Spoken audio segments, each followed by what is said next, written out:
गांव के बीचों बीच रामदीन का बड़ा सा घर था, जिसमें वह अपने दो बेटों रघु और कृष्णा के साथ रहता था। रामदीन खेती बाड़ी करता था और दोनों बेटे भी उसके साथ मेहनत से जमीन संभालते थे।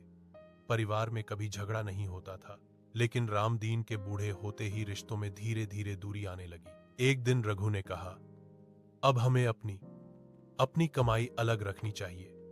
कृष्णा भी चुप रहा, लेकिन उसकी आंखों में दर्द साफ दिख रहा था। रामदीन ने दोनों की बातें सुनी तो उसका दिल भारी हो गया।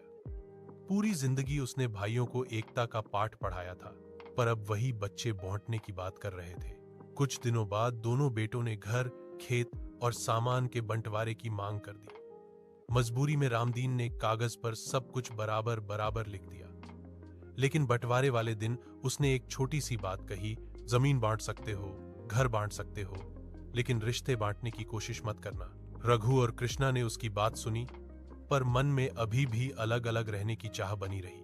बंटवारा होने के बाद दोनों ने अपने हिस्से की जमीन पर काम शुरू किया, पर धीरे धीरे रघु को समझ आया कि कई काम अकेले नहीं हो पाते।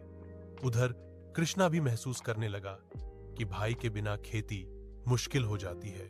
कभी बैल भाग जाते, कभी सिंचाई बिगड़ जाती। एक शाम बारिश के दौरान रघु की फसल गिरने लगी। हेल्प के लिए वही पहले कृष्णा दौड़ा आया। दोनों ने मिलकर नुकसान रोका। काम खत्म होते ही रघु ने भाई को गले लगाकर कहा, हम जमीन बांट सकते थे, पर दिलन कभी नहीं। दोनों फिर एक साथ रहने लगे।